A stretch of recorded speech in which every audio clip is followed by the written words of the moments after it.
Let's go back to our place in Kiswana. No. We are staying right here. This is the motherland.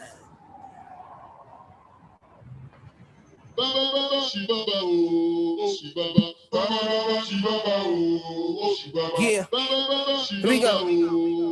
For the motherland. Yeah, we gon' play it loud until they feel it, yeah. Yeah, we gon' blow the roof off the building, yeah.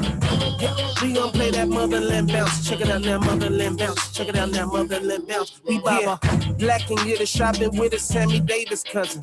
Tried to dodge the industry, but now my name is buzzing.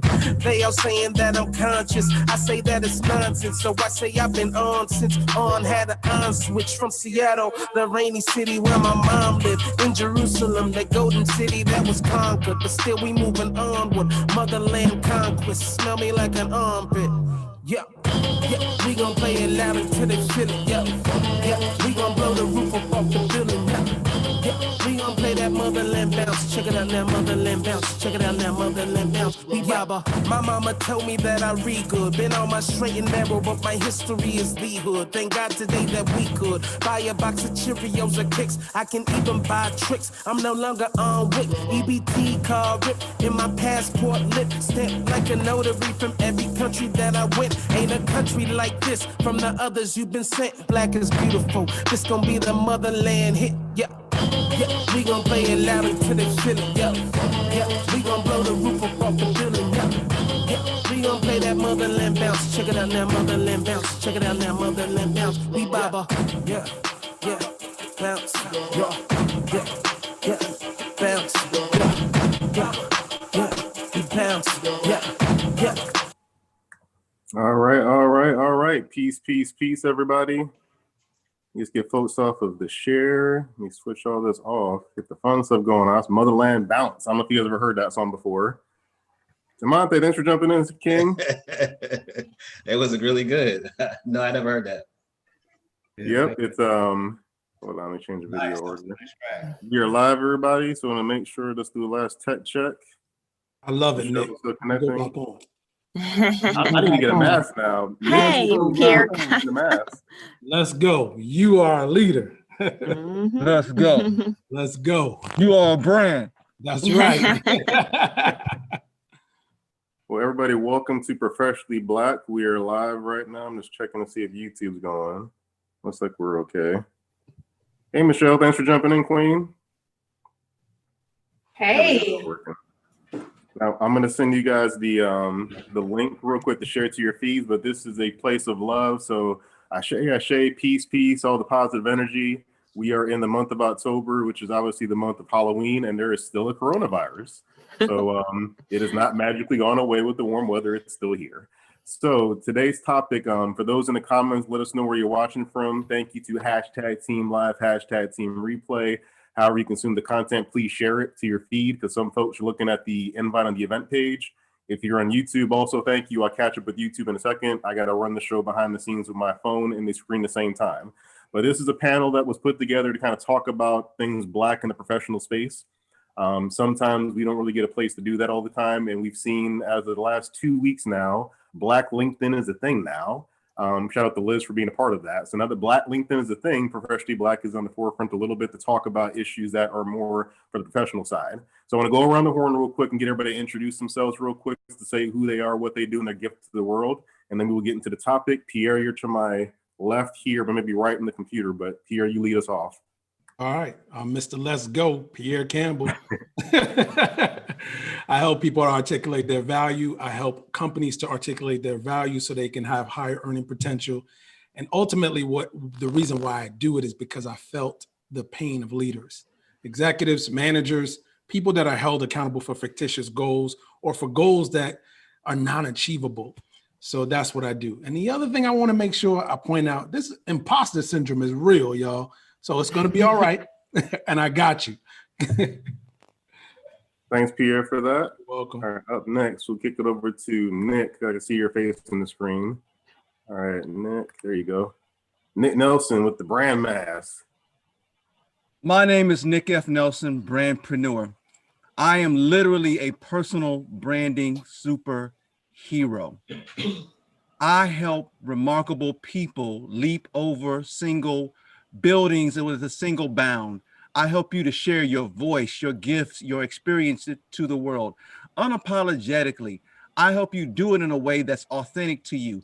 I help you to understand that it's okay to be your natural, hot, crazy self right here, even on LinkedIn. As long as you show your gifts and your excellence to the world, that's what people care about. I help you to do that through content, through video specifically, helping you to figure out what it is you do, who you do it for, what they want and need, what's so special about you, what do they get as a result, but more specifically, how do you tell that story? I do it better than anybody else, and I'd love to do it for you because I'm a brand and I'll make you one too. Okay, show's over. That's right. Dr. Mike, It's a done deal. Nick, do you have I hope you have a physical mic, because this is where you should just like drop the mic. Don't call it a comeback. Man, hit some reactions out, people. Good job, Nick. Bad man. Let's get some feminine energy going in here. We got the male power, now we go to the VPower. So Veronica, let's hear what you do. Hello, so my name is Veronica, VPower coach, what most people know me for, and I'm a deep diver. I like diving deep into the subconscious, into the treasures that we have within ourselves, unearth the treasures. I call it the gold dust, and I help passionate service-based business owners, uprising coaches that are going from offline onto the online world to unearth their treasures, package their gold dust of expertise, their gold dust of knowledge, of stories, of passion, and package that into an online course so that they can leverage their impact and have a greater global impact in the world, helping their tribe go from pain to gain, from A to B with your online courses. So I packaged my gold dust of being a former teacher, a former educator, and examiner with my deep dive coaching skills together to create the Impact Course Creation Academy for Fearless Warriors. So that's what I do.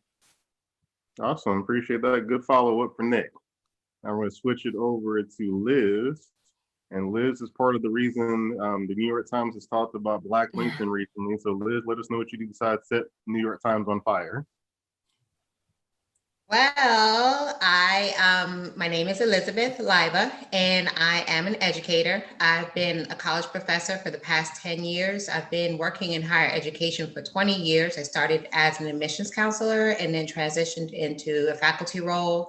Primarily now, I work as an instructional designer. So I design online classes in conjunction with subject matter experts at a career college here locally in Fort Lauderdale. And maybe 9 months ago, I joined a podcast called called Ed Up Experience. I'm thinking of like 5 different things at one time. It's a higher ed podcast called Ed Up Experience, and we talk about higher ed issues such as the pivot to online with COVID-19. We started talking about, after the George Floyd incident, specifically more about the idea of diversity and what we need to do to be more inclusive in higher education. And as a result of that, I just started to feel like I needed to be more vocal about some of the social justice and inequity issues that are taking place in our country. So I just started being a lot more active on LinkedIn, posting a lot of very personal stories about my struggle with identity, about my struggle with inequity in the workplace, about some of the issues that I have with higher education, not being as responsive to some of these issues. And that was when I got a DM from Ashanti Martin. She's a writer, and she pitched a story to the New York Times about the idea that Black people specifically on LinkedIn were becoming a lot more vocal and using the platform as a place to be activists and really be more, more revealing about some of the things that we go through. Somebody just talked about imposter syndrome and how about imposter syndrome being real. And a lot of us are navigating corporate America. We're navigating higher education. We're navigating organizations if we're not working for ourselves, which some people are. But then you have other people that are working in a corporate space where they're navigating spaces where they're the minority. They're minoritized. They're working with the dominant culture who expects them to present a certain persona, which we know in the Black community is affected because it's not necessarily our authentic self. And that's what was coming out as a result of a lot of these LinkedIn posts. And the New York Times decided to dive into that issue and talk about how LinkedIn has become less of just a static place to place your resume. And like Nick talked about, and Pierre and Veronica too, there's so many different ways that you can mobilize this platform. So we wanted to, as Black women, and obviously Black men as well are doing the same thing, be more authentic and speak about our experience and how to navigate that experience with others. Cool, thank you for that, Queen. And then when we talked about you brought Black Twitter, so it'd be totally appropriate to bring up Martin Pratt as one of the original people to help create Black Twitter. And if you all remember Black Planet back in the day, he slipped it in on me one day. Like, yeah, I help with Black Planet, and didn't make it a big deal. So Martin, let people know who you are and what you do. Hey, yeah, I'm Martin Pratt, journalist. My latest, I guess, reinvention of myself as a journalist for the last 2 years here in Philadelphia. A fellow of the Poynter Institute and also a fellow of something called Solutions Journalism Network. Before that, I hosted a radio show in New York on WHCR Radio FM for 13 years, and it was the only technology talk show on FM radio. And before that, I was at Cocoa Bar in the 90s when Omar was designing Black Planet, but before Black Planet, something called New York Online. So one of my titles in Atlanta was OG Tech Mentor. So I've been a old guy in the game of technology for years. And on Twitter, I created something called I Love Black Women. I didn't see anybody on Twitter talking positively about Black women. So because of that, I was the first person on Twitter with the word Black in her name. And really proud to see what this movement within LinkedIn, to see another social network become Black, or at least Black folks start to acknowledge their Blackness. So I'm really excited to see what the future holds. I'm glad to be part of this conversation. Thanks, Martin. All right, I'm gonna pass it on over to superstar Michelle Taylor Willis. Wow, superstar. I mean, we got the creator of Black Twitter. We got, New York Times. We got the brandpreneur. I'm just trying to find my space in this crazy world, Daryl. Hey guys, I'm Michelle Taylor Willis. I empower people to empower people. And I do that through two ways, through the media space. So we provide business owners a way to get their messages heard through TV, radio, billboards, and magazine. And then I'm also a speaker. So I work with entrepreneurs and help get their businesses started, but I also speak a lot about the topic: visioning, positive mental outlook, leadership, business planning, working on your business, and a little bit of parenting too. I'm a mom, I have 4 boys, and I'm happy to be here. Thank you, Michelle, for jumping in. And then I gotta mess with Nick now. I had to get a Noop in the spotlight real quick to round things out before I go come on here. That's fine. That's fine. Another Noop. Hey, Temanté, let us know what you do. Hey, everybody. Temanté Leary. I have a pretty diverse background, but in some, I am an entrepreneur. I'm a tech entrepreneur, a founder, a professor, a lawyer, and I also work at Microsoft as well. At Microsoft, I work with our education customers, so hyper-focused on working with teachers, parents, students, schools. Have even experience working with the Elizabeth School, as she knows, and actually just got an email from LaSalle just now, Elizabeth, like within the last 3 minutes, about the last PAC meeting that they had at the school. Unfortunately, I missed that one because I had a schedule conflict, but I'll definitely plan to attend the next one. I did attend the one before that.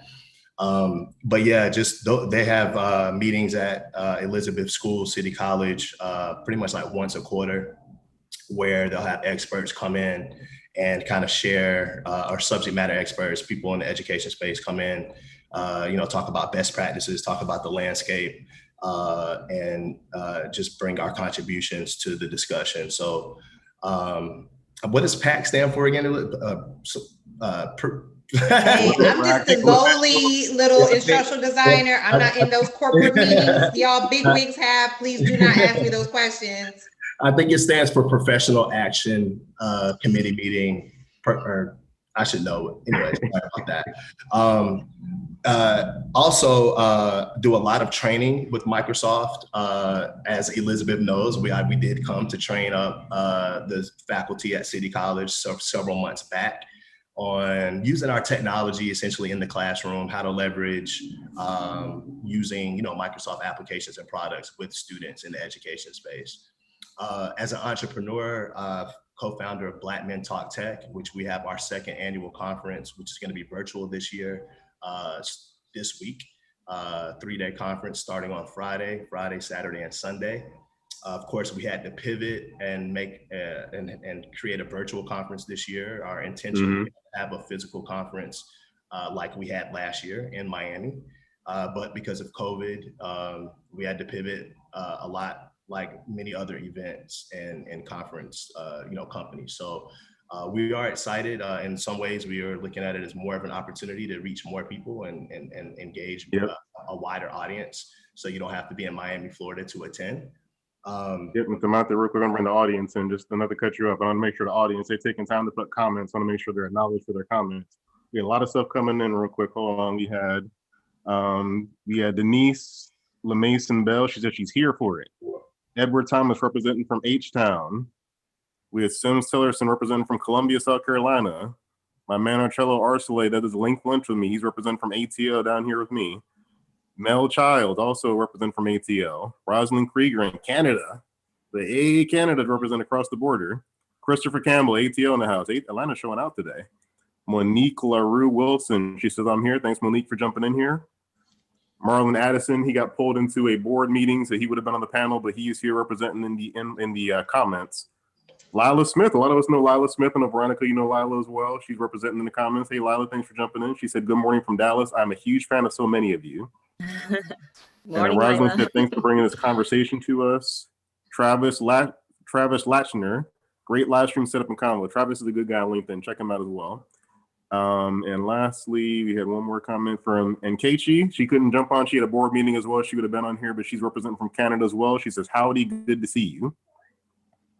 All right, so real quick, to bring this conversation to a center. So with October, the Halloween, there's always scary stuff going on and all that. And you kind of look around, there's a kind of fear of the Black voice within the Black community and outside the Black community.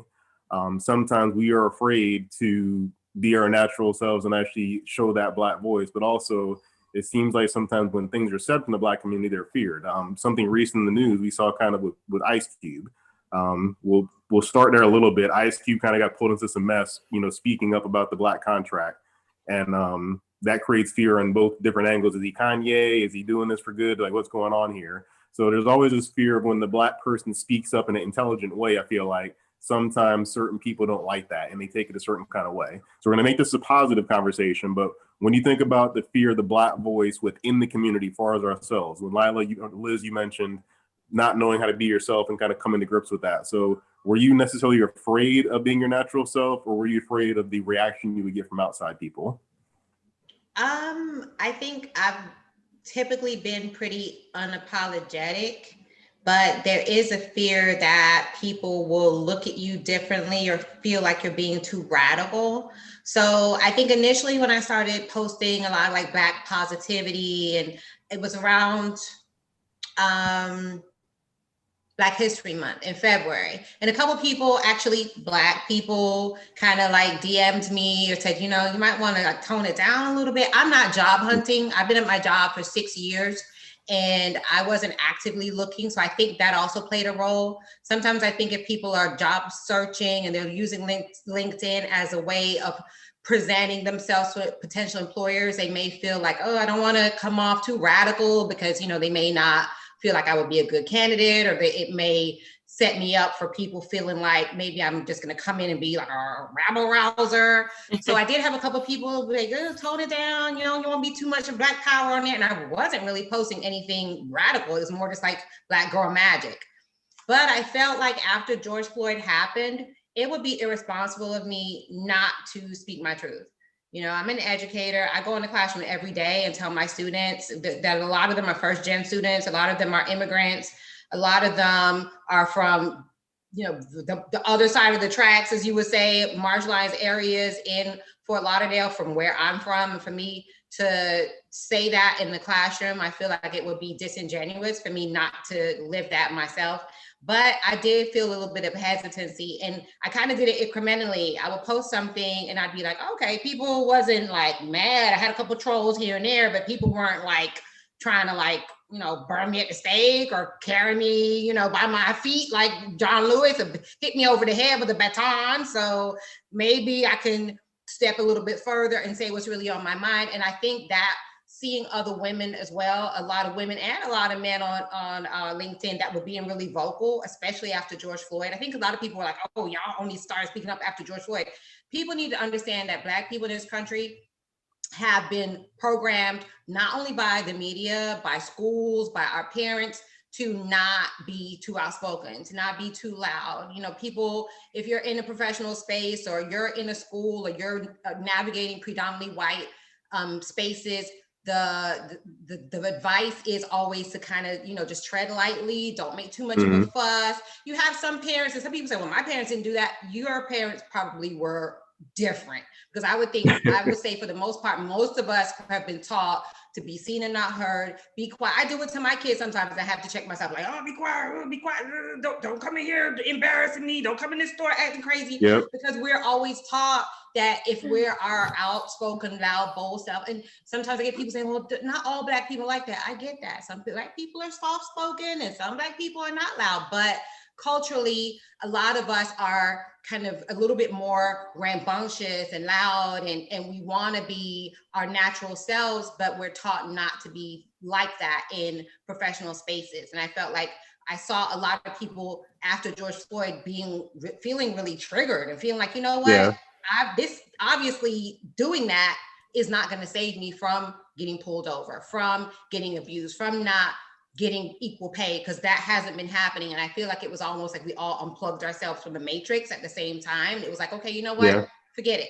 Let's just be ourselves. And that really is what triggered me to feel as though I needed to use whatever platform, whether it was my podcast, whether it was LinkedIn, just being vocal and outspoken about inequity in this country. This country is not equal as far as a lot of marginalized communities, but I can speak for myself as a Black woman and talk about my story and explain my narrative.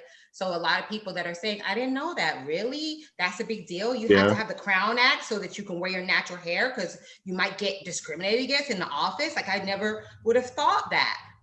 Okay, you and Temanté schooled me with some articles articles you guys have shared. Oh, sorry about that. You and Temanté schooled me with a few articles you shared. I mean, the Florida thing Temanté shared with the Gator babies a while ago, that was something I've heard about but didn't know a lot about. But as you mentioned that Nick was, you know, Nick, you was work with professionals to kind of bring themselves out. And you focus heavily in the Black community. So I'm almost certain you've had to have that issue of like when they're in the photo shoot, they're being, you know, it's after hours, but they feel like I can't show that in the photo shoot. You talked about permission for that. Do you think the permission is more readily available for people now? They're more open to doing that since they're seeing people doing things like this and kind of talking about Blackness. Do you think it's more readily available for people to open up and let that happen now? Let's be clear. This is something that's generational. Each generation we get and we give ourselves a bit more permission. Like, I'm a Gen Xer, right? When I was my corporate self, right? Many, you know, that I call that Nick version 2.0. With Nick version 2.0 was super corporate. I worked for United Parcel Services as a part of being United Parcel Services. Couldn't have a goatee, polo shirts, you know, slacks, only a few color, you know, shirts. I mean, like, it was a very corporate setting. And during that time frame, this was the time frame where you didn't want to put your face on a resume, because if you put your face on a resume, people will see that you're Black and they might leverage their bias and not select you as a candidate. This was a point in time where you didn't want to have too ethnic of a name, because if you had too ethnic of a name, it would give inroads to who you were being Black. You had to hide being Black, or you felt that you had to hide being Black in order to be able to be on equal footing and equal ground. This was a point in time where you would be at the corporate function and the Black people would be in the corner just for a little bit. And they would say, now, you know, we can't be together like this. You know, it's only supposed to be 2 or 3 of us together like this. And we go in a second and we're like, okay, 1, 2, 3, break, right? And then we go and disperse because we felt that we could not congregate because we would be looked at. What are these Negroes talking about? What are they doing? Are they plotting? Are they, you know, about to have an uprising right here before us, etc.? And so with each generation, what I've noticed is that we care less, right? It went from females being, I can't, you know, wear my natural hair to, you know what, I love my natural hair and I'm about to rock it and you just gonna have to deal with it. It went from brothers being like, you know what, I'm gonna wear my goatee, I can wear facial hair, I can be who I am. And so with each generation, we have more permission. And now we're at a point in time, I think one of the turning points was George Floyd. And, you know, that caused us to hit the reset button. That when that happened, the minute the NFL came back and said, you know what, we got it wrong, right? I need y'all to understand that NFL is one of the most conservative organizations on the planet. And when they acknowledge that they got it wrong, right? A lot of people really started to really take a second look at this. Now you have organizations. Starbucks recently announced that their executives, their hiring or their compensation package will be tied to diversity and inclusion goals. See, this is not a game anymore. We're at a point in time where if there's any point in time in this environment where you want to show off your culture, show off your uniqueness, your Blackness is your superpower. I need you to understand that. And there is nothing wrong with that. And so when I deal with and I talk with and I, you know, engage with people, I'm not saying that you can't be yourself. I'm saying be yourself unapologetically. Being Black does not mean that you are unprofessional. Being Black does not mean that you're ghetto. Being Black does not mean that you're ignorant. Being Black means that you're proud. Just like Jewish people will tell you, you know what, we went through the Holocaust and my family did this and we're proud of it, right? Just like people from other countries. I'm part Europe, I'm part, you know, Irish, I'm part, you know, this and I'm part that. They say that with pride. Now is a point in time where we might not necessarily all understand where we come from, you know, a ethnic background, but we do understand that we're Black, and you have the permission to be unapologetic in that and be yourself and understand that you can still be professional at the same time. So that's the point in time where we at, dude. No, I appreciate that. And I was thinking with Pierre, with you teaching leadership and everything of that nature, it kind of makes you think about that pride. Because when I think about Blackness, it's you should be proud of it like Italians are proud of being Italian or Mexicans or anybody else is proud of it. But for some reason in the corporate space, it's like like Liz mentioned, it's radical. If you say anything about Malcolm X, you're radical and things of that nature. But these are the leaders that we have. We only had a few leaders in the Black community, and some of them were radical. But at the end of the day, that's who we had. So Pierre, what you teaching leaders and everything like that, is that something you kind of inspiring to do to help more of these youth decide to own their voice and to be who they are and not worry about if it's a Black thing or a white thing as they're navigating their, you know, education and growth? Absolutely. Absolutely. I love what you said, Nick, by the way. That was perfect. I mean, you just broke it down. And when you think about it, ultimately it's the programming. And we always talk about this every time we have this show. We talk about it over and over because we want to make sure that people get this. It's the programming. You've been programmed to look at a Black person and see the robber, you know, in movies. You know, you've been programmed to see that Black male as a threat. You know, there was a study that they did a couple of years back where they had 100 quarterbacks, all 6'1", 200 pounds, and they had Black quarterbacks and white quarterbacks. And when people were looking at the quarterbacks, they would look at the quarterback and see and say, the majority of people would say that the Black quarterback was bigger than the white quarterback. In all actuality, guess what? They were all 6'1", 6 foot, 200 pounds. Mm-hmm. So it's the programming that we're receiving. All of us have been programmed. So what I try to do, I always like to call myself like a mind surgeon, not a brain surgeon, but a mind surgeon. But I get people to think, because what we need now is thinkers and leaders more than ever. We need people to see themselves as leaders and not just point the finger at someone in a leadership role. That's totally different from being a leader. You are a leader. Every single individual that's born is born to be a leader, but we're not taught that in the educational system, and we're not shown that in the workplace. So what I do is I help people to articulate their values, see their strengths, and then not be afraid to show who they are. Because we have a tendency to take these jobs, and when we take these jobs, the first thing we do is we fulfill the job description. And that's a trap. Not to say that you don't do your job. Every one of us had jobs and still have jobs, but we do our job, but then they don't know who you are.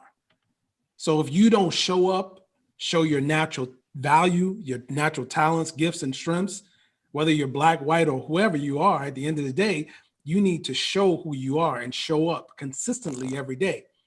And then the value will be there, because the programming is deeply rooted, kind of like what Nick said. It's in the system. It's embedded in the subconscious mind. And that's the part that I help people with, because we're dealing with the mind. All the stuff outside. Listen, I heard KRS One say this. He said, all this stuff is a fantasy. Yep. it was like, it's a fantasy. You know, I love KRS One. It's a fantasy.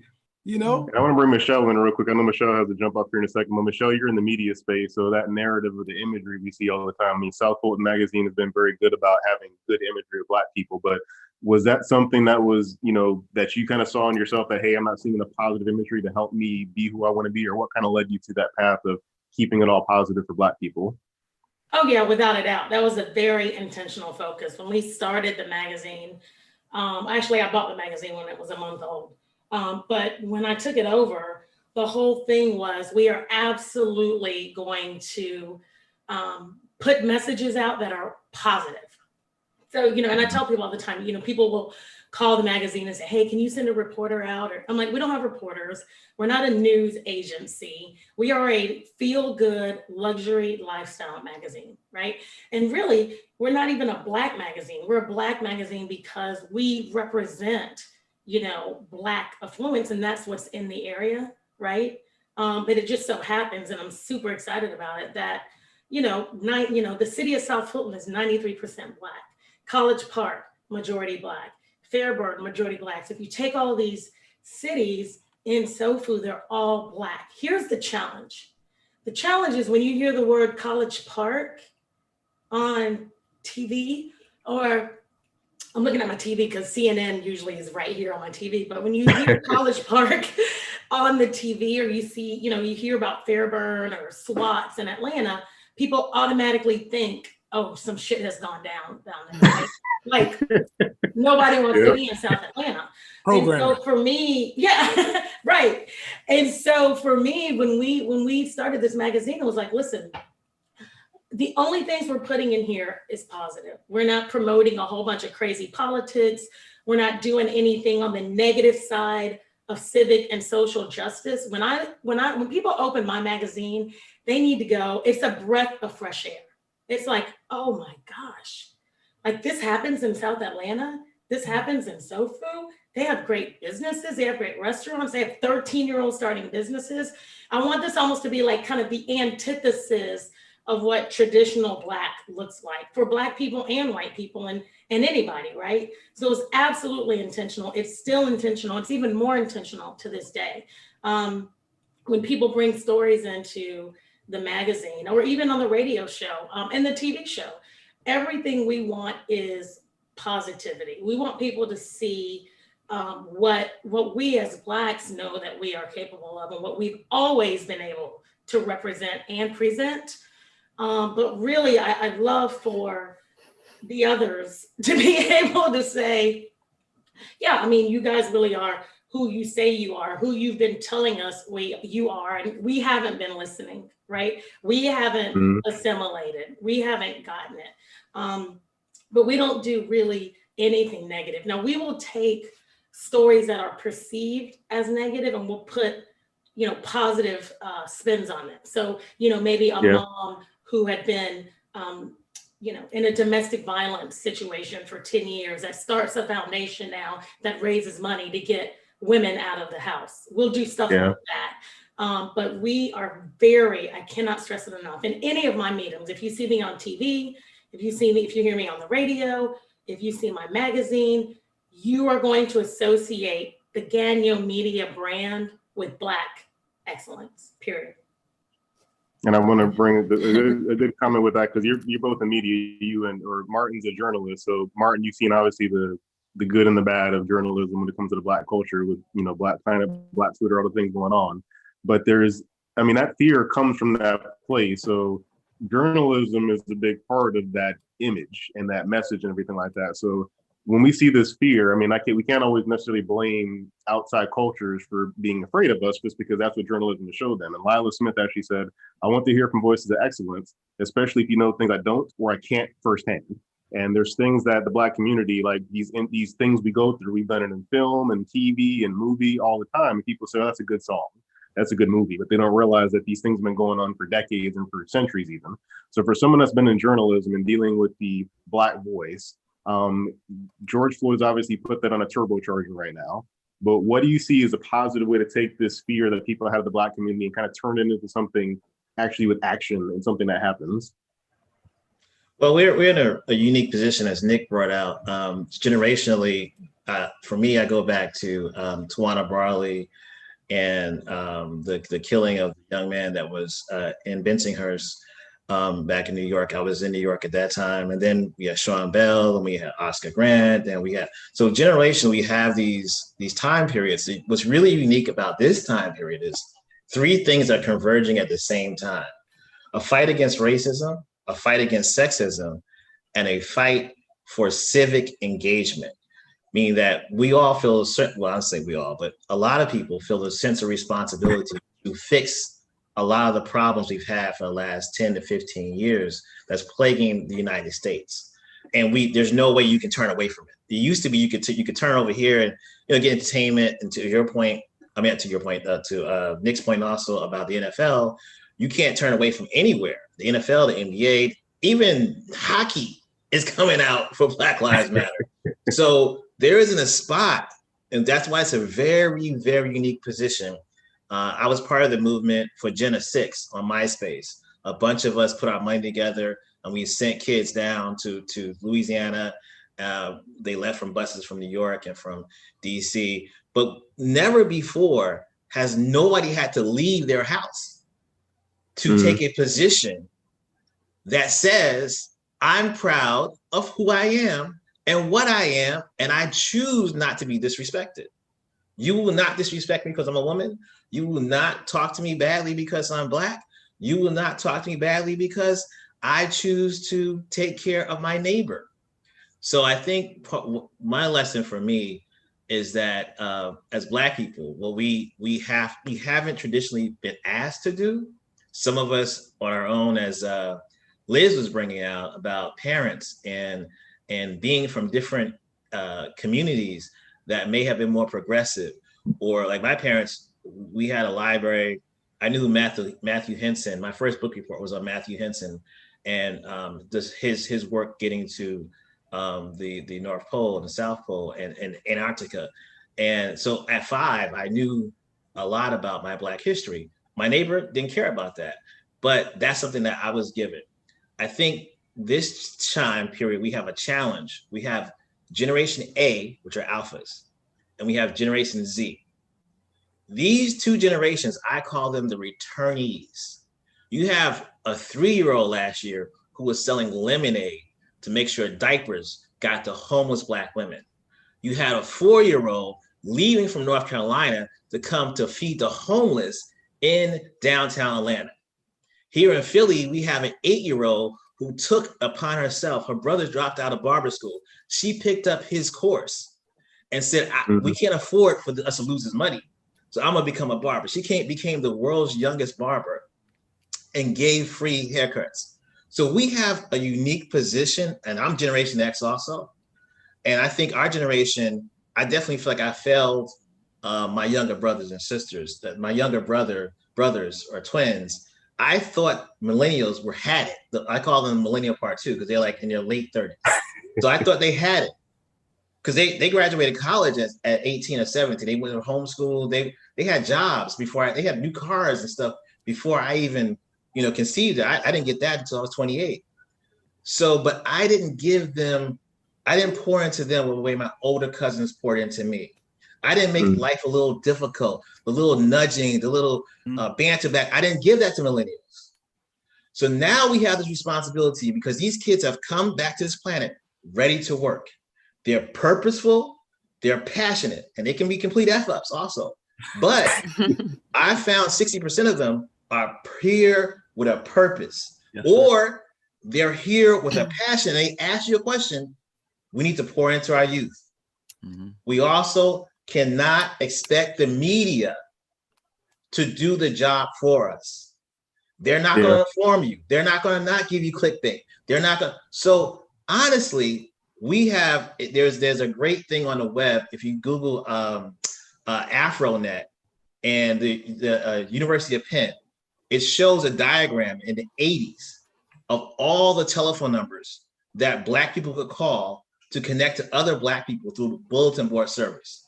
So we had the World Wide Web way before the World Wide Web is there. We have to reinitiate that. In our communities, it's our responsibility to find the truth.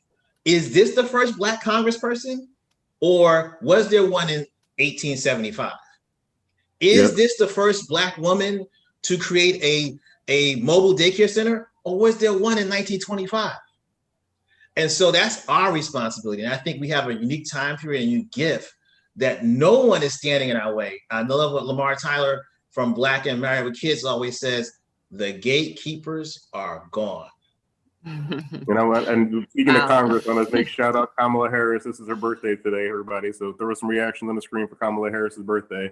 Hey, Daryl, I gotta jump off, but in the spirit of Kamala Harris, and I did hear my brother Martin mention alphas. I thought he was going Alpha Phi Alpha or Alpha Kappa Alpha. So shout out to all the real A's. Kamala Harris for sure, but I gotta jump off, guys. Okay. I gotta get on the board meeting, but in the discussion, I can't wait to see what the back end looks like. Thanks, Michelle. Sure so I'm going to thing, get Marlon real quick, then Veronica, because Marlon, you're always known as a family guy here on LinkedIn, and Martin did a whole lot on family. You have young children as well as nieces and nephews that are always around you. So there's, we joke about millennials being soft and Gen Z being soft and all that, but kind of to Martin's point, that's on us, I think. So what are your thoughts on, the fear of the Black voice? I don't think will go away. There's always this fear of like, when they know everything, they're going to do this, when they know stuff. And somebody put a comment, Kelly Blackman said, his wife is a lawyer and they were standing around, they thought it was a mob. This is right before COVID, Nick, right before COVID. His wife is a lawyer and they're like, oh, what are y'all standing around doing in February, right before COVID? So that fear is still there. So for the young generation out there, with someone that has multiple kids around you and nieces and nephews, what are some things you think we can do to help these children to not be afraid to express their Blackness, but also deal with people that are scared of it on the outside? So what's up, guys? Appreciate being on. Like Daryl said, I'm a family guy. I'm in sales, but who I am, I'm family, faith-driven. That's who I am first, dad, husband, so that everybody realizes and understands that. But to that question, I heard Nick Nell talking about the hair, right? And some of the things I talk to my kids about, my nephew and nieces, is expressing themselves, right? And the way that you can express yourself is through your cloth, right? And that's how I do it, right? You shouldn't be ashamed of who you are, how you are, and you shouldn't allow anyone to tell you like that's bad or unprofessional. So also, Liz made a point, and I commented on one of her topics, and I love the way, she knows this already, I love the way she posts and how she writes things. And she talked about Black sounding names. So Marlon, what does that have to do with the question? So here it is. So my oldest daughter, right? She's 23. Her name is Nigeria, right? Similar to Nigeria, and that was on purpose, right? Nigeria Addison, right? You wouldn't know how to pronounce it. Most people don't anyway, unless she told you. And I usually put it in parentheses, this is how you pronounce it. And I remember Dethra talking about that as well. And I've been doing that for years. So here she is, right? She played, she was a college hooper, all-star, had a 3.8 or above, consistently throughout college, not to mention high school. Now she's at U Sciences, right? One of the premium schools in Philly, working on her doctorate in physical therapy. If you're just looking at her name, right, you're like, okay, another chick from the hood, or she's not doing anything, but just take a look at her resume and see where she's from, right? So I'm not ashamed of our names. I'm not ashamed of where we're from. So that's what I teach them, my kids, right? And then my middle lady, her name is Micah Raquel. So she's the actress of the family, right? Super introvert, but you get her on stage, she just shines, a whole different person. So what I pour into her is just tell about our experiences, tell about who we are and what we do on stage, and you do you, and don't let anybody ever change that, right? You do you, I got your back. And then you got little Marlon, right? M squared. That's the production dude. That's the little Nick Nell. That's the one who does my videos and all of this jazz. And he's very outgoing, outspoken. So we have that. And I also have a ton of nieces and nephews. And one of my nephews in particular, her name is Rome, right? Romy. We meet every week, right? At 7 on Tuesdays, we meet because I want to pour into him, right? To your point, Martin, I don't want to fail him. So we meet and I have a strategic, something set up for him personally, as I do for my nieces. But with her, I take her out to dinner and we talk. It's more conversational. With him, it's more set up because it's about their personalities. Everybody learns differently. However, the point is still there that this is how we learn. This is what we do. We're also historically griots, right? We know we pass things down orally. That's just our tradition. That's what we do. But I want to add more substance to it and document it to know, look, if I can do it, you can do it too. And when people see me coming in, I'm a 6'7" cat, right? The first thing they say, oh, who'd you play for? Like, come on, dude. I did play though, but regardless, don't let that be your first thing, right?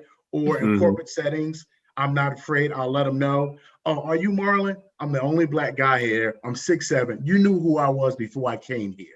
All right. Let's just keep it a buck. Let's just keep it 100.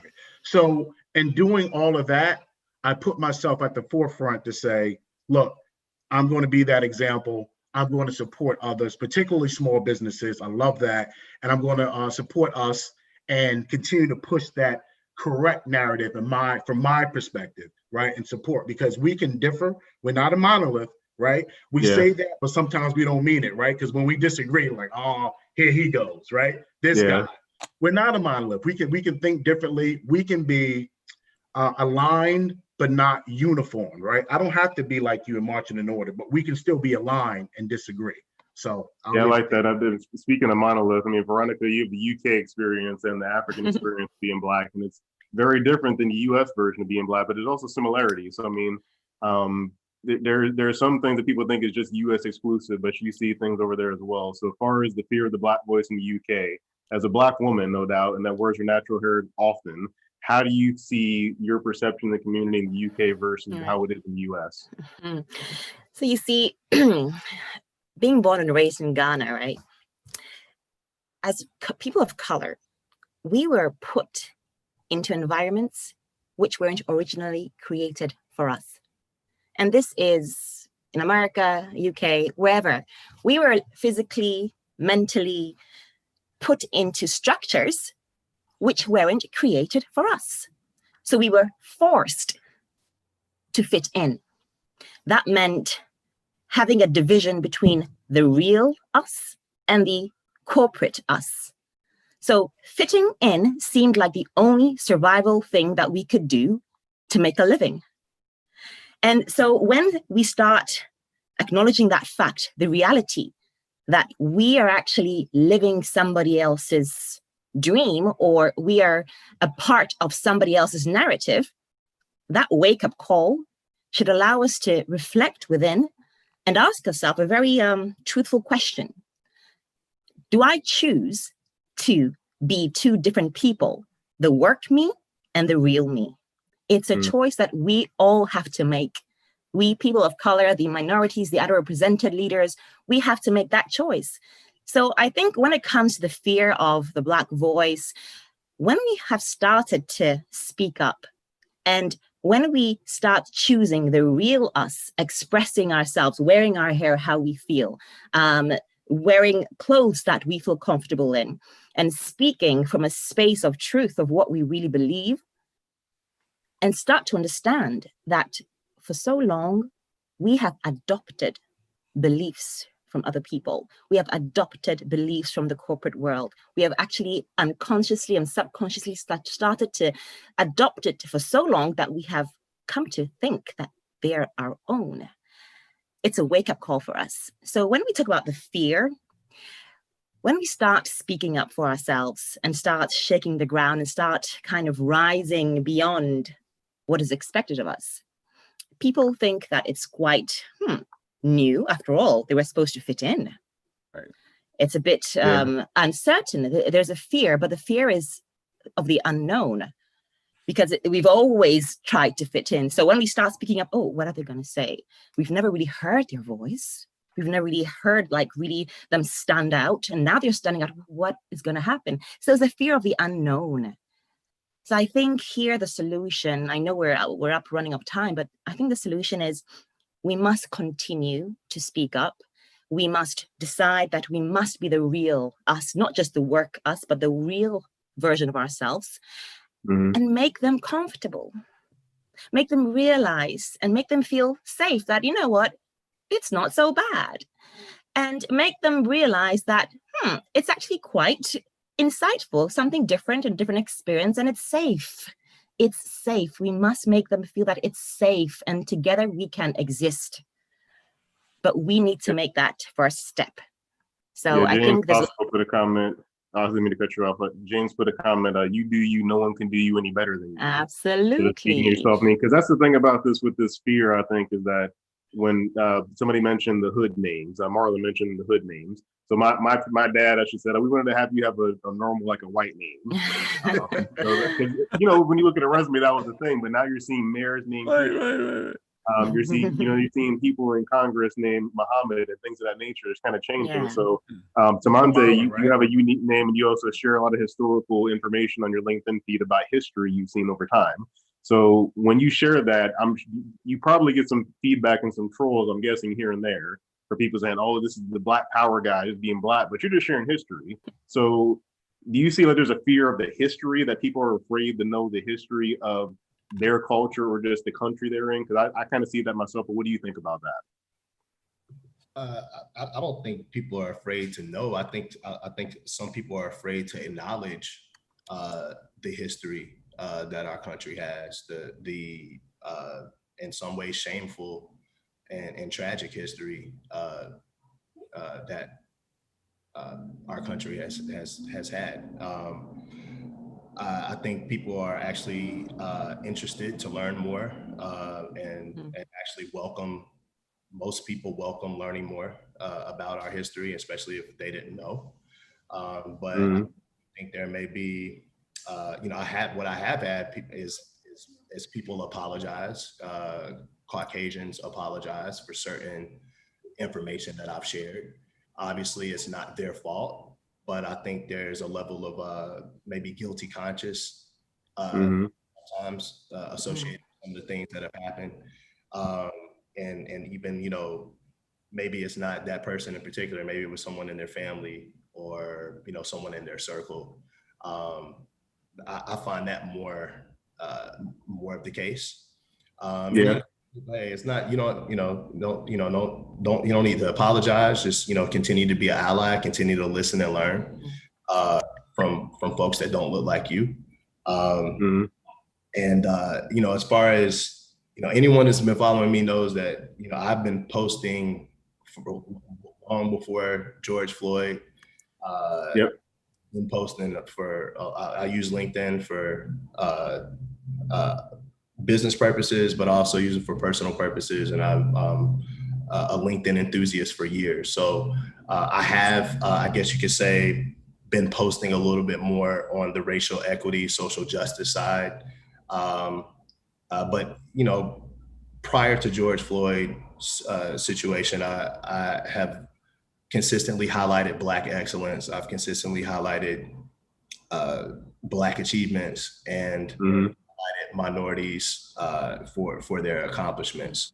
I have a legal background. I am a lawyer at the end of the day. So I have it in me to be an advocate, to be social justice advocate and warrior. So I definitely have incorporated more of that in my content on LinkedIn. But for me, this is it's not necessarily anything new for me to be posting about historical information and information that is not only going to inspire people, but that's also going to educate people. Yeah.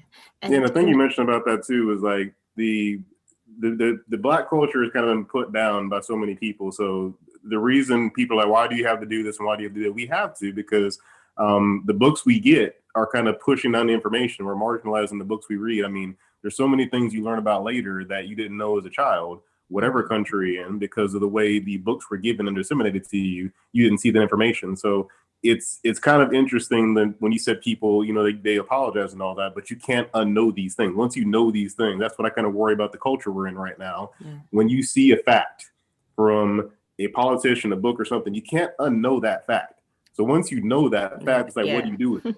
And that's the problem I have with our culture right now, that people know certain things are happening. It's like, how do you still support this or still act that way, knowing what's going on? Mm-hmm. So Liz, you're in the forefront of kind of sharing, Black articles, things going on, things of that nature, but also just, gender inequality, racial inequality. Once you know these things, was that like the light switch for you? Once you knew certain things, you're like, I can't just stand on the sideline anymore because I know better now? Absolutely. I grew up in Fort Lauderdale. My high school was 90% Black, but I went to a PWI, and you were taught that, okay, you just work twice as hard. There's inequity, but it just is what it is.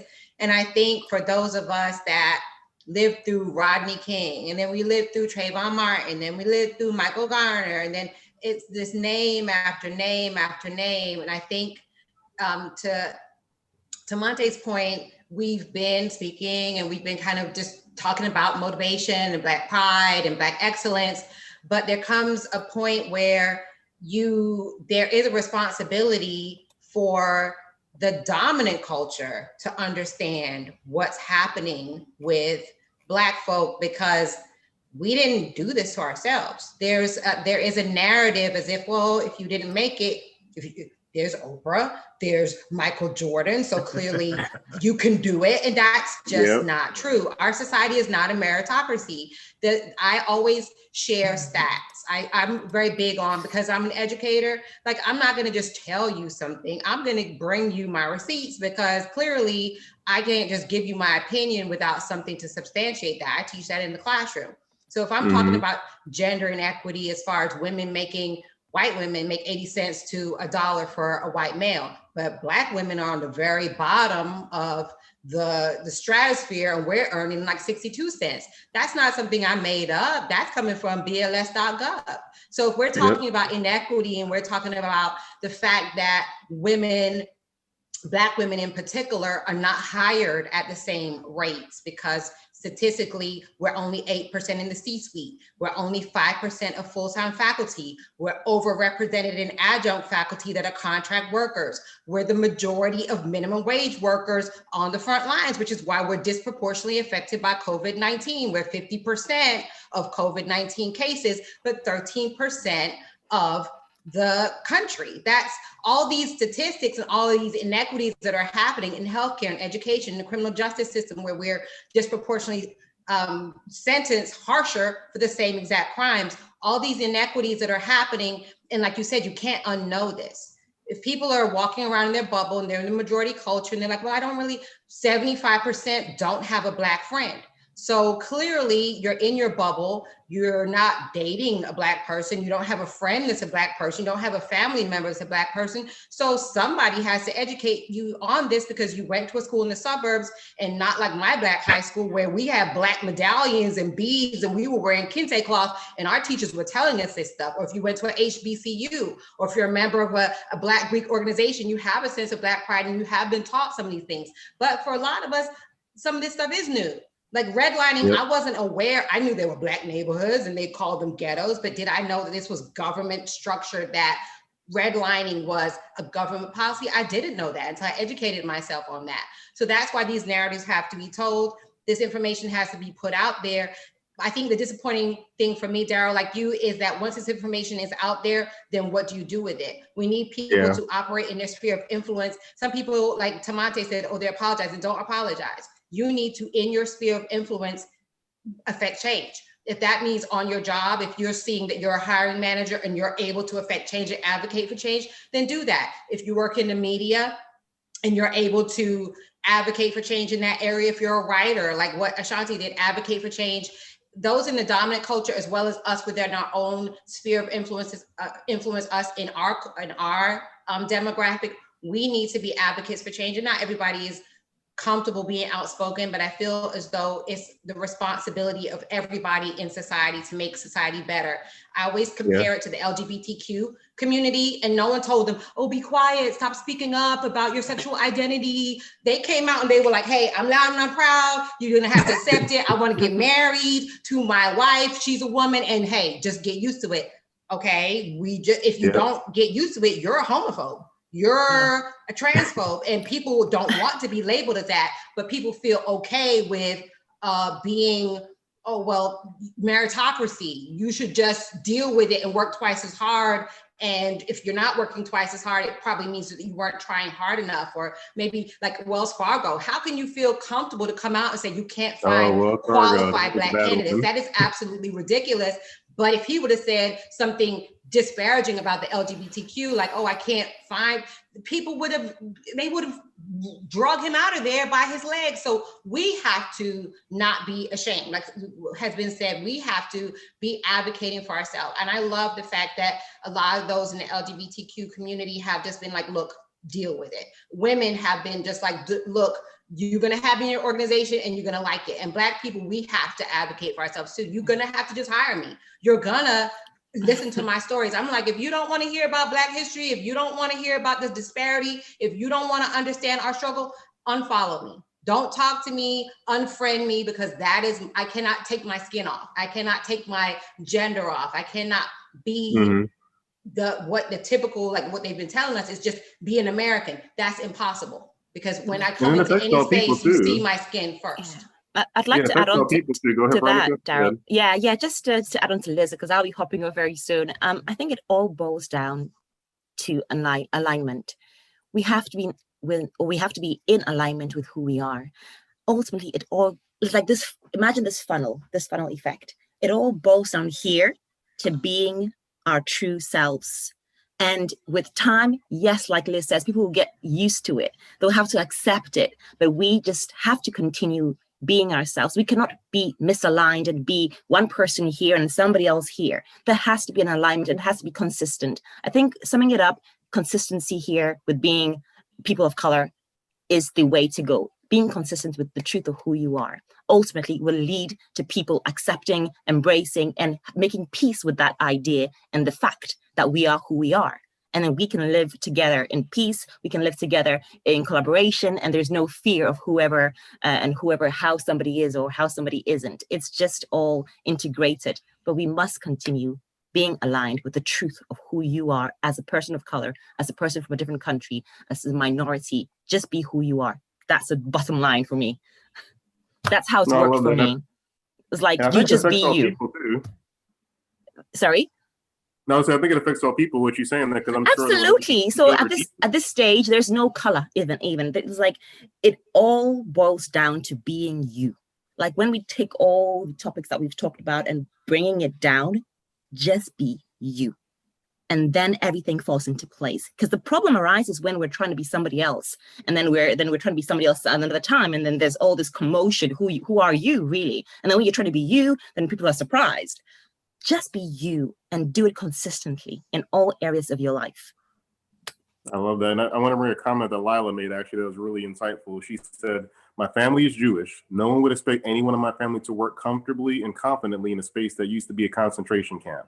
But most of America was once that for all Black people. Yeah. I mean, just sit on that for a minute. Think about the fact that, you never would ask somebody that's Jewish to go to Germany in a concentration camp and make a daycare. You just wouldn't do that. So there are some mental things that make us afraid to be our natural selves, just because my wife made a comment that we're afraid of the backlash.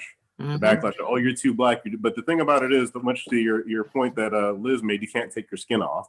So I want to bring in DeAnnah, Reese. Hey, DeAnnah, thanks for jumping on here. Hey, thank you guys for having me. No problem. And Dr. Roshawnna Novellus jumping in as well. Hey, everybody. Hey. So this being natural cells, DeAnnah, I want to bring you in on this real quick to get you right into the fire. You're always posting content as well about, you're working in the consulting space to helping small businesses and recruiting and that everything of that to get the right staff and right people in place. So I'm sure you had to deal with this too, because you're unapologetically Black as well. With the companies you work with, let's break down, are you working mostly with minority businesses, or you're helping crack the majority to help them understand to not be afraid of us? The latter, the majority, and it's actually large corporations. So you got Black & Decker, banks like TD, different credit unions and whatnot. And so it's very much so the latter, helping them to understand, not necessarily even how to not be afraid of us, but, understanding that you can't force us, a person that needs a safe space to want to be in that safe space with the groups that are causing the harm, if you would. Like, you can't say, oh, I'm going to create this ERG for my people of color so we can support them because we support Blacks at our company, and then say, but it's open for everybody to join. Anybody can join. I say, no, you can't do that. Like, you don't know who the allies are. You don't know who the accomplices are. You don't know who the perpetrators are. So how do you say you're going to create a safe space for Blacks to come together and for minorities to come together, and you're bringing in some of any and everybody? That's just the organization. That's not an ERG. That's the organization, because everybody has access to these conversations. That's not doing anything. And then I also have to, deal with the politics of, them not wanting to provide funding. And, I've lost contracts. I'll be very candid to say, and this wasn't the issue with Black & Decker. Let me go on record to say Black & Decker was phenomenal. But there has been companies that they don't like what it takes to truly be equitable, right? That's really my main focus. When people talk about diversity and inclusion, my expertise solely lies on the equitable side when I think about the hiring practices. And when I think about what needs to be in place in terms of structurally with pay structures, that's where I typically will come in to work with them and the career planning, because I've worked with companies on succession planning, but most times they do not consider their Black employees when they're doing succession planning. And it's so important that they make that the norm and not like an outlier. That needs to be the norm, where you're tapping your minority employees to see who can come into this senior level role, this executive level role, and whoever it is that you've identified, what type of support, what type of development do we need to put in place for them to get the grooming that they need or the skills that they need to close and bridge those gaps so that they can be ready to move into X, Y, and Z role. They're not doing that for their minority employees. They don't want to revisit their pay structures. They don't want to look at that stuff. And so they'll be like, oh yeah, we want you, come in, help us have conversations about being anti-racist in the workplace. I was like, okay, great, yes, let's do it. However, what's your plan for afterwards? Are we gonna do this? Are we gonna look at this? Are we gonna look at that? And then that's when it's like, whoa. Oh no, it was a one-day thing. We just wanted you to come in and do a workshop real quick, And so I've lost quite a few gigs before I even got them, I guess you can say, because while I don't mind coming in and starting the conversation, I'm then going to want to pivot to the strategic planning right away. And I will I've looped in other D&I experts to keep the conversation going around being an anti-racist and things like that, because that's not necessarily my lane. I can help you start the conversations. I can help you, create safe spaces. I can connect you with Black therapists to have as part of your EAPs. However, I'm going to then want to pivot to start taking some action. And if your senior leaders still need help with how to be anti-racist, let me connect you to a D&I expert that will work with you exclusively on that coaching that y'all will need to kind of help shift that bias that you may have, whether it's taught or untaught. Well, it's all taught if you ask me, but whether it's is really the point. And so, yeah, I think that it's always not the first part where I'm working with a minority company. To get back to your initial question, it's always the latter. It's always predominantly white organizations that are like, we don't, we have diversity but we have a high turnover, or we don't have diversity and we want to have more diversity. You can't have diversity if you don't have systems and structures in place that's going to support that diversity. They're going to leave anyway. It's going to be a toxic environment. And so that's the piece that I try to focus on. And it's hard. I know I recognize Liz on here in terms of like in the D&I space.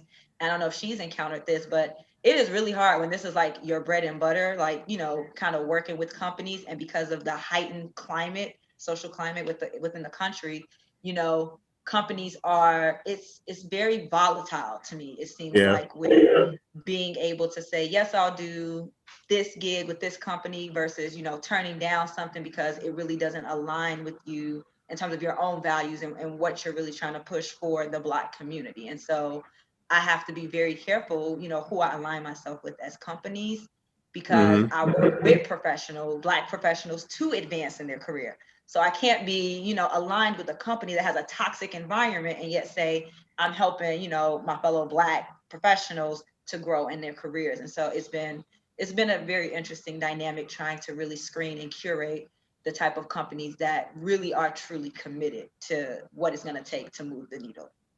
So it sounds like your problem starts when you're in the door. But Dr. Roshawnna, I want to bring you in because as the kind of opposite side of that, you're in the fintech space. So you kind of have two things against you. There's not many women in fintech and not many Black people in fintech. So that fear might come from that space sometimes of like, can we work with her? But I mean, you've navigated it very well. So as someone that has to deal with the space that's heavily, majority other cultures are in there, how do you deal with letting your credentials lead the way? Because obviously your name might appear a certain way to people. So how do you let your credentials lead the way to help you compete in that space? The first thing is never start anything with fear or ever feeling like you're less than anybody. Like, I don't do that. So I'm like, starting the question that way is like, you're already putting yourself as below other people. Like, I know who I am. I know what my skills are, and like my results speak for themselves. So, and I go into every conversation that way. I mean, of course, clearly when you are trying to, you have to know what your goal is in every transaction. So some people want to feel like they're teaching you something in order for them to cement a partnership with you or provide you capital. So of course you ask those questions and of course appear more humble. But if you are, representing yourself in a way that you are, the best choice for a contract, the best choice to be in charge of whatever kind of program, you need to come with who you are and add that to your description.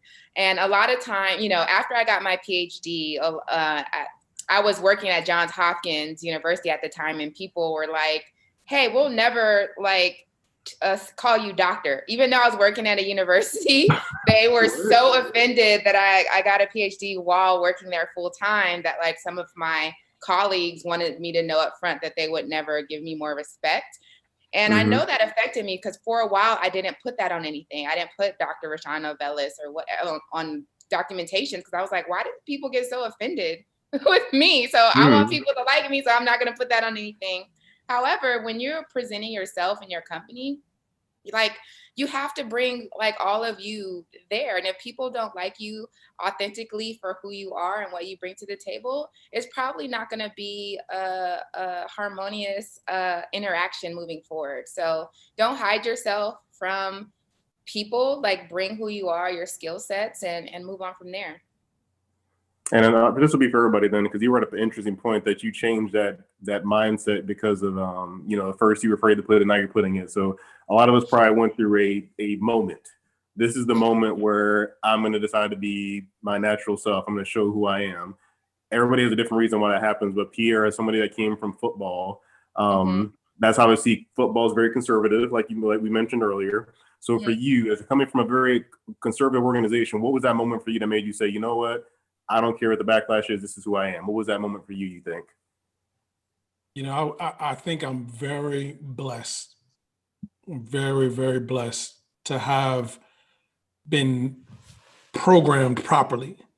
And when I say programmed properly, we always use the word programming because programming is everything. It's the way we think, the way we view people.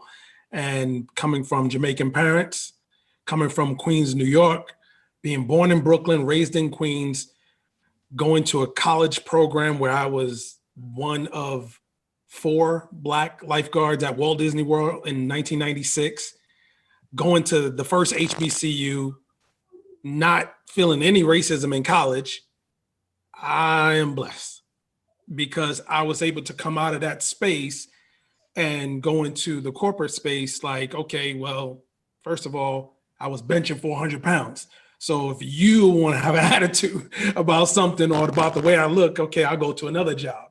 You know, so I was very confident in who I am, and I understood human relations. And I think that that's one of the things that I want to empower everybody right now, because I think that that's the key right now to all of this. Human relations. We are all human beings. We're not just Black people, we're not just white people. We talk about this all the time. These are labels, but human relations is something that should be taught in school systems. So what do? I teach them to my children.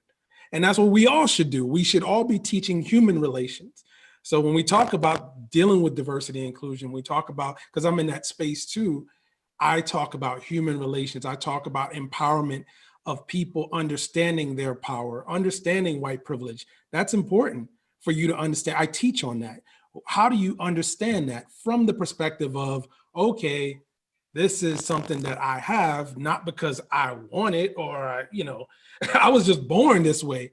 So that is the key right now, is for everybody to understand. I love the fact that V said, understanding you, and she talked about, it's all about you. But the catch is, a lot of us have imposter syndrome because we had to work in spaces where it was not created. Someone else said that it wasn't created for us. So what do you have to do? We have to look at our young people. And I love that Martin said that. Look at our young people and talk to them, encourage them. So now we already do that as Black people.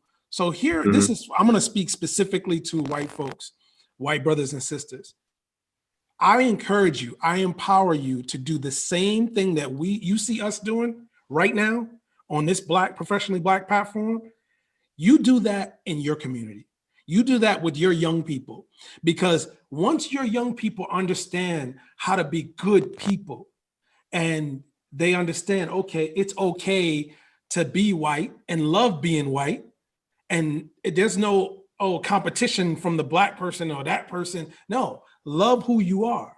You were born the way you are. You got one life. Every single one of us on earth as human beings, have one life. That's all we got. So at the end of the day, when we're gone, that's it. So we can sit there and argue all we want about who is this, who's that leader, who's that. Listen, I empower you right now. Please pay attention to what you do well as a people and what your natural gifting is, and start empowering your young people, because I'm 44, y'all. And at this point, I'm like, let's go help the young people understand that they are leaders. Help the people that are my age understand that this imposter syndrome, don't worry about it, let's go. You're gonna be okay. And I coach them through that from an executive perspective. And then help the people that are older than me understand, okay, it's okay to let it go, but then also deploy your natural giftings. You're not dead yet. Just because you're leaving this job or you lost this job from corporate, you're not dead yet. So I just really want everybody to understand that, yes, we're talking about being professionally Black, being proud to be Black, but always know that you were born who you are. You can't take that off as a white person either. So, you apologize and it's okay. Yes, you can apologize, but now take what you learned and don't be quiet. And I'm going to make sure I get a comment in here. Marlon told Dr. Roshawnna, you earned that doctorate. So Marlon gave you some love for that, Dr. Roshawnna, about the doctorate. So wear it proudly. Yes, I agree. I wanted to say that too. I'm sorry, I didn't say that. I agree, big time. And Rebekah, so I want to bring you in as a alumni with Freshly Black here real quick. We were talking for a quick second about that moment when you decided to be, kind of let it all out and be who you are, and not so much hide the Black voice, because there's always a point I think everybody has where they say, okay, I'm just going to be me. I remember somebody asked me one day, are you going to use your white voice on the phone? And I was like, no, I'm going to use my voice. I don't need to do that anymore. Like, there's a point all of us have had probably at some point where you have the white voice, which is the proper you change your intonation a little bit just to sound a certain way for calling somebody for a bill or calling somebody for a job. We went through that phase of that fitting in phase. But there's a certain point where you say, this is who I am. So Rebekah, when was that for you? When was that moment for you when you decided this is who I am? I actually think I was about 37, and I'll tell you who did it for me. Oprah Winfrey was talking about 40 and how when you're 40, you're liberated and you no longer care so much about what other people think. And I was 37 and I said, why I gotta wait till I'm 40? So I didn't. And I became the voice for myself at that moment. And it's so important. I love that we're also addressing our white counterparts and friends and people who want to be allies, our allies. And something that I've been published to say is stay safe, but don't stay silent. And if you're silent, we hear you, because everybody's voice still isn't being heard. And so there are some people in allyship. Ally, by the way, is a verb, not a noun. It's an action. It is something that we do for ourselves and others. I had a conversation with a friend of mine who was saying, well, I think it's easier to speak on behalf of people that you know. And I said, no, people all over the world are peacefully protesting with us. They don't know Rebekah Ratliff and her 20-year-old Black son. They're doing not what's easy, but what is right. And that is what having your voice is about. It's being unashamedly Black or unashamedly uncomfortable for our white counterparts who don't quite know how to step in and help us at this time. It's okay to be uncomfortable. We've been uncomfortable for over 400 years. So if y'all are uncomfortable now, it's okay. And we love you, and just come along, get on the wagon, because we all have to, this movement has got to happen together. I love that. And then Martin, I want to bring you in on that same question, because obviously with you helping with Black Planet and everything you've done in the past, it sounds like you've had that moment for a long time for you, but when was that moment for you when you said, okay, this is who I am? I decided to leave my job as a network administrator in the 90s and decided to open my consulting firm. This is right when Windows 3.1.1 had finished coming out. 95 was there, and it was a height. And I've never been to college. Started in high school working on PCs, IBM XT and AC, and then just got a job in high school and a corporate America job, and stayed in corporate America, switched over to nonprofits and fundraising, but doing the back end, the land work as network administrator. Anyway, I turned my resignation in, and my boss rejected it. And I was only 20, I was 24 or 25, about maybe 26. And so I had never had anybody, I didn't know, policy. He said no. And I was like, okay, I guess I'll stay, and they didn't want me to leave. It was a great position, and they felt, as a Black young man in New York, I worked on Avenue of the Americas. I worked for one of the top nonprofits in the world, and 4 weeks vacation, lunch was on them. They're like, look, Negro, there's an old video. If you ever guys get a chance to go check it out, it's on YouTube. YouTube came from Urban Entertainment. Urban Entertainment was started by two brothers in the late 90s. And so we had a video portal that had short videos. The What's Up video, What's Up with Budweiser, that was a video on this portal. It was a video, though, this video I'm talking about right now, it's called Corporate Negro. And it's hilarious. And so I was their corporate Negro. I could leave Avenue of the Americas and be arrested, or could not get a cab in the 90s in New York on 6th Avenue. But as far as they were concerned, you staying right here. In fact, what they did was they said, we're going to give you, and this is where I got smart, we're going to give you a consulting gig here. So we're going to pay you the same amount of money, over 40K in the 90s, and no vacation time, but they changed the amount to match me having my vacation days. The only thing is that, let's get some context to this. Your leadership was of what culture? White. Okay. No, that's good to know. Yeah, it was only three. It was three Black folks in the nonprofit, but everybody above me was white. And so they said, you can't miss as a consultant, you can't miss work 3 days in a row. So you know what I did? It's 2 days every time. No, I missed 3 days in a row the first time I could. And so I was automatic, because the contract said you automatically, they deaded the contract. So that was how I left that position. And at that point, it was necessary for me to leave, but probably the way that I did it probably was not the best way. But I felt like, look, it's my time to go. This .com thing is taking off. Like I said, I was working at Cocoa Bar, which was the first internet cafe. I ran the internet side of Cocoa Bar, which is owned by Spike and Queen Dana Owens and her mom and Tracy Chapman. They started an internet cafe in Fort Greene, Brooklyn. And so that's where I met Omar. Omar Owusu is the founder of Black Planet. But all this was happening. And down the street was Brooklyn Moon Cafe with Jessica Care Moore and Saul Williams. Like all this Black creativity was happening. I wanted to be a part of it, F corporate America, I'm trying to be Black in Fort Greene in the 90s. It's like, no, Negro, you need to stay here, work with us. So I was out.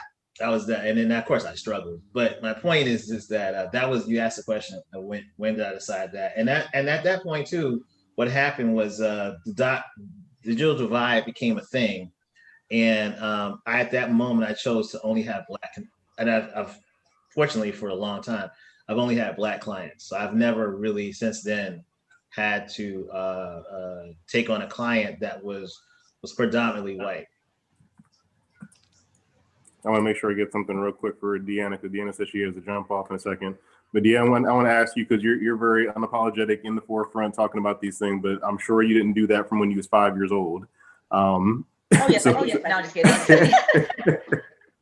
So what was that moment for you? Because I think that helps for people to hear these stories, to help them to kind of know it's okay if I do it at 37 or I do it at 20 or I do it at 50, whatever age it is. What was that moment for you? I would definitely say probably a couple years ago, to be 100% honest.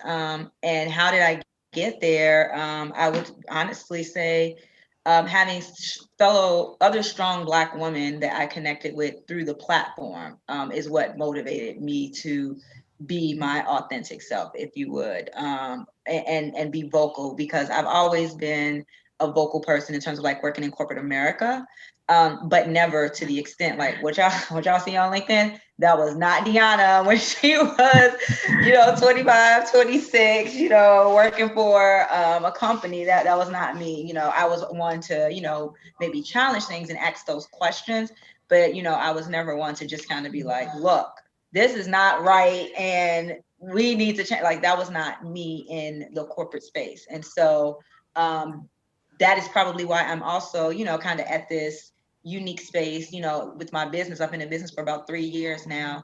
And I'm in this unique space where I'm like, okay, I'm turning down or being told that, they don't want to move forward with the way I know we need to move forward. So I'm losing contracts, if you would. And I say losing very loosely.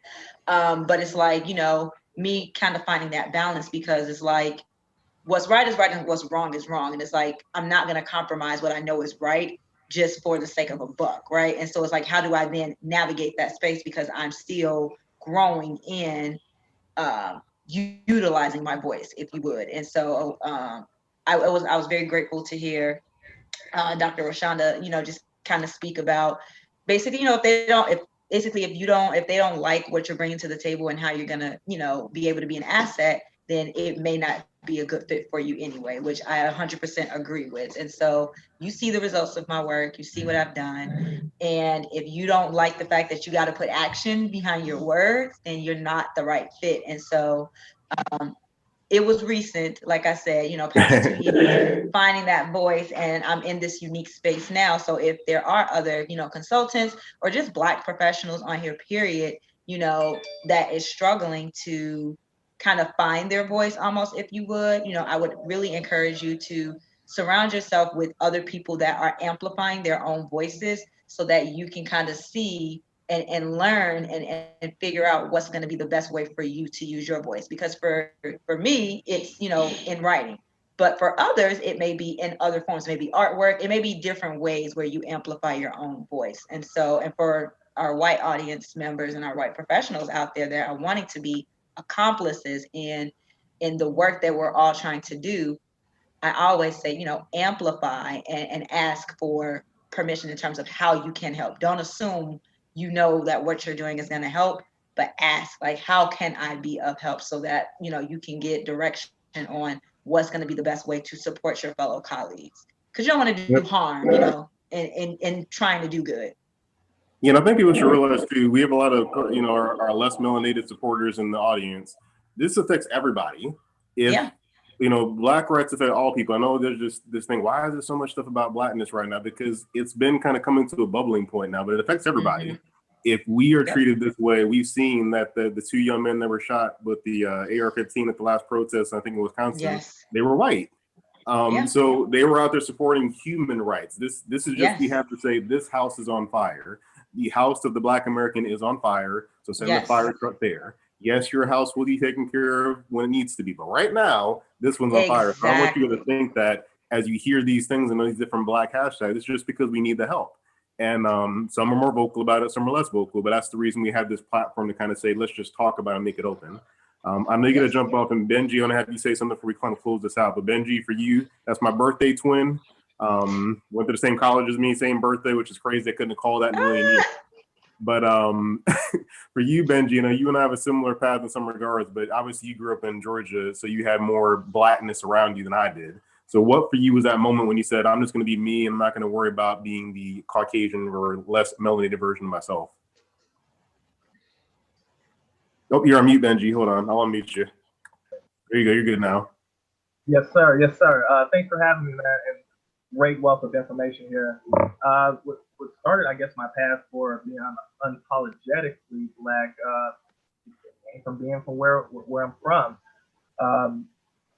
There is a benefit to having an Atlanta, and I would love to see more Atlantas in other communities, right, in other states, if you will, because you get, you don't even know that you're experiencing a different life until you compare, until you start traveling, right? Until you venture out, when you kind of visit other places. So for me, it was corporate America, I think, where it was the crossroads, right?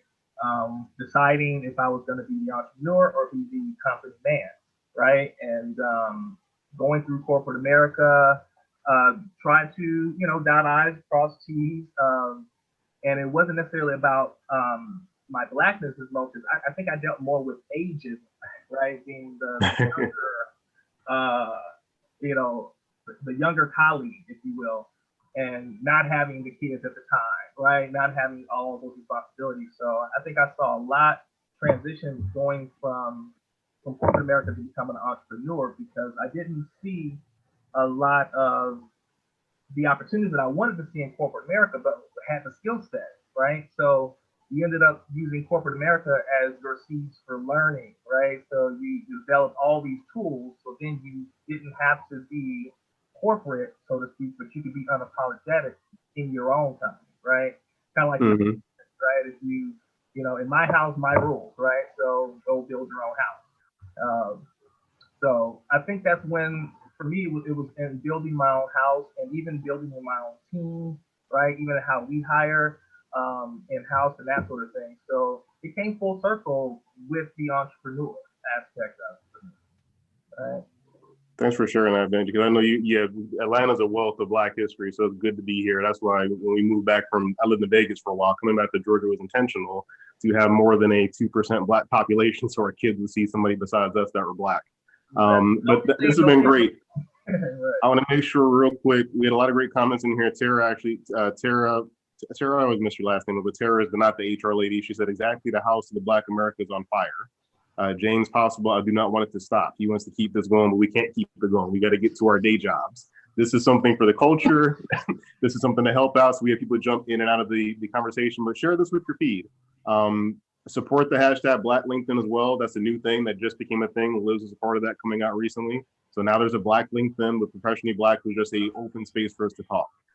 Feel free to follow the hashtag, like it, share it, all that good stuff. And if you know someone that needs help with diversity and inclusion, share this with them. Whether they want to learn more about somebody that is actually of the culture, share it with them. Or if it's someone that's having issue grappling with, how do I just be myself and not have to worry about the backlash? We're seeing all kinds of names popping up in politics that you didn't see 10 years ago. So that should show there's a changing tide, that if politicians can come in there with names like Rashida and Keisha and things like that, obviously things are changing. But let's make sure in our own circle, we're doing something to help affect that by at least, like Pierre mentioned, talking to someone near them. Like, hey, can you and I talk about this? I've had some spirited conversation just with people that were of a different party or different ethnicity or different gender just to talk about it. And that's where this all starts. So if it was one person watching this, we'd be happy. We had lots of you watch it. We appreciate it. Anything you guys want to say in closing before I end this so y'all can get to your day job? I go, Pierre, you can go first because you were the first one here. Right. So the one thing I want to say is that you're a leader. Don't point the finger at a president. I know we're about to vote. Or people have already voted. Don't point the finger at your CEO, your executive. You're a leader in yourself. You have a natural God-given gift. Every single person on earth was born a human being. Yes, we accept and we love being Black, but you are a leader and you were born with a gift. Use that gift every day. All right. Awesome. And Liz, I'll switch it over to you.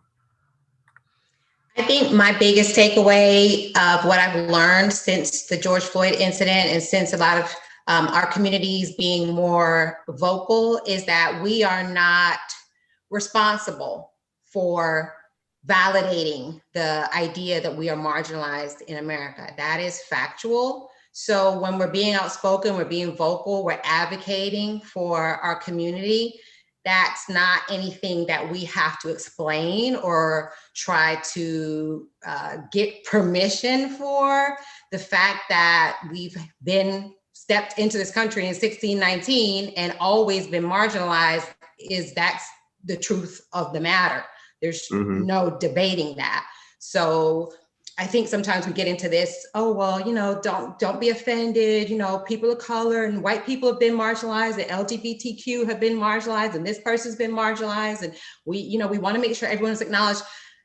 Okay, great. But Black people were put in the bottom of boats, taken from Africa in filth, urinating, pooping on themselves, throwing up, jumping over the side of a ship because we were dragged to America, kidnapped, and then put in chattel slavery for 250 years, then another 100 years of segregation and Jim Crow, lynchings, and all kinds of degradation. So we're 1954 Civil Rights Act, we're less than a lifetime. Oh, wait, my mom was born in the 50s. So we're not even a lifetime away from segregation. So there's we don't have to be apologetic about advocating because this is something that is relatively new. Sometimes people are like, oh, well, slavery was a long time ago. No, it wasn't. Slavery was a little bit less than 2 lifetimes ago. So we should be advocating. We should be bringing attention to this, and our voices should be heard. And that should be something that is accepted, and it will continue because we need to make sure that the correct narrative is being told. This is why she was in the New York Times. All right, Benji, you're up next, buddy. Oh man, I've actually just been listening, man. This has been a great conversation. I think my big takeaway here is just that, in that we should all listen to one another. We should all hear the perspective, right? Like I think someone mentioned that we may not always agree from a monolithic standpoint, but we can find alignment. And I think we look for those things that we can align in or align with within one another, whether it be organizations, whether it be our own, whether it be building our own houses, so that we can have an unapologetic view and empowerment, so that our conversation isn't always about civil rights, but it's more about we have our own buildings, we have our own facilities, we have our own infrastructure, and we can live unapologetically here. All right, thank you. And Queen Rebekah Ratliff to round this out. Represent for the AKAs on Kamala's birthday. That's right. Well, thank you, brother. I appreciate this opportunity again. My statement really would just be to find your purpose and claim your godlikeness, because that's where everything comes from, and that's where everything happens. Whatever you're seeking, whether it's an identity, validation, or whatever it is, it's all in your godlikeness. We were created to be great. We were created with a purpose. And when you find that, then you can be proud and you can collaborate with your brothers and sisters and you can love the other races, because really the only race that matters is the human race. Ooh, great way to close it. I'm glad you said that, because I want to make sure always when we do this, this is about all people. We're just focusing on the house that has the fire on it right now. So thank you folks for catching us on Professionally Black. We will do this again next month. This is a monthly series that I've decided I like to be live every single day. So, hey, we're going to do something every single month. But thank you. Appreciate the love. Make sure you share this with people that need help with this. Also, this is on YouTube. If you have friends and family that don't use LinkedIn, this is on YouTube already, so you can share it with them as well. We had a lot of people watch on YouTube, so thank you for the YouTube family. Please be safe. There is still an election going on. If you have not voted yet, go vote. I went 6 a.m. with my wife and kids last week, so you can do it. Go vote.